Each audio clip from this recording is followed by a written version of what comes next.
If you're feeling burnt out, it's because you're doing too much. So today, I want to help you take more off your plate.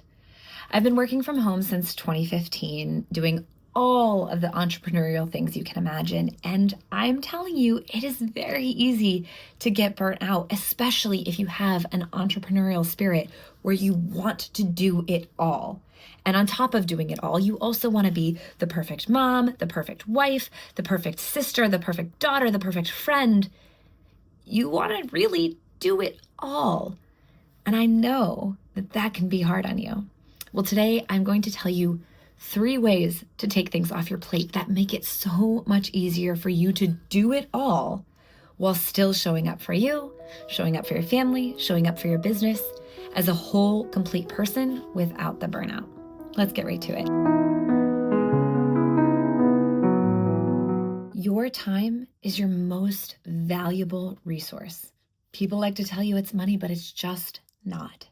So if you can look at your day and see how much time you will get back if you hire an assistant, make the finances work, because I promise you that time back will give you so much more creativity and ideas and ability to make more money in the end. Give it a shot. I promise it pays off. The second way to delegate, this one's a little bit tricky, is to hire your kids or the neighborhood kids or whatever kids you can find. So I know you want things just a certain way. I know you do. I want them that way too. Sometimes you got to let that go. Let the OCD of how perfectly folded the laundry can be or how well organized the dishwasher can be, let all of that go. Because if you give it to your kids or any child and let them take the reins, it gets done. And what matters is that it gets done. So from a very young age, I taught my kids to fold their own laundry, how to empty the dishwasher, how to make some of their own food. My kids will wake up before me on weekends and make their entire breakfast before 10 o'clock. If I roll out of bed at 10 o'clock, they're perfectly sustained until 10 o'clock. So find aspects of your day and your life that you can hire your kids out. If they're a little bit older, have them do bigger things. So for me, my kids are not paid to fold their laundry or make their own breakfast in the mornings, but there's some bigger things that I'm happy to pay them for, like cleaning the bathroom or emptying the litter box or picking up the sticks in the backyard before my husband mows so that he doesn't have to pick up the sticks in the backyard and can just get to mowing. And it doesn't have to be big pay. Do what will feel good to them. So my sons, a couple of years ago, we paid them a dime for each stick they picked up, and they were thrilled. I think they did pick up about 50 sticks. So they got $5 out of it. It was awesome. And it becomes kind of a game for your kid.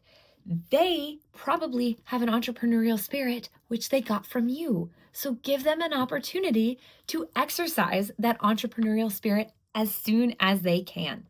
It will be very rewarding for your kid and for you. And the last way to delegate is simply hiring a professional. I know, once again, you're like, oh, the money, oh, I could do it myself. I hate cleaning. I hate it. It is not fun at all. It takes time. It takes hours. If I wanted to clean my entire house with my ADHD and my distraction of all the other little projects that I'll start up and finish, and with all of the interruptions of every time my kids need something, it will take me 5 or more hours to clean the entire house. Probably a lot more than 5. I'm probably being generous. When I hire a maid, she can do it in 2. My house isn't that big. This is what she does for a living. She's in, she's out, she's on with her life. My house is clean in 2 hours. And I've spent a little money, but I've saved 5+ hours of my time and paid less than that of what I make per hour. So do the math.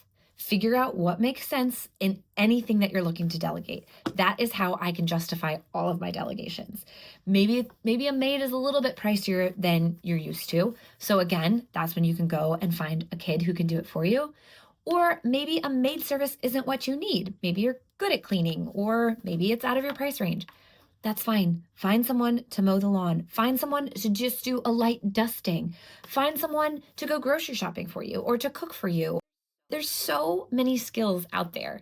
You can pick whichever skill you like the least and find someone who can help you with it. And you can find people at all different price ranges. You can go on Facebook and look for a teenager who wants to learn cosmetology or cleaning or cooking and will do it for you a lot more affordable than a professional.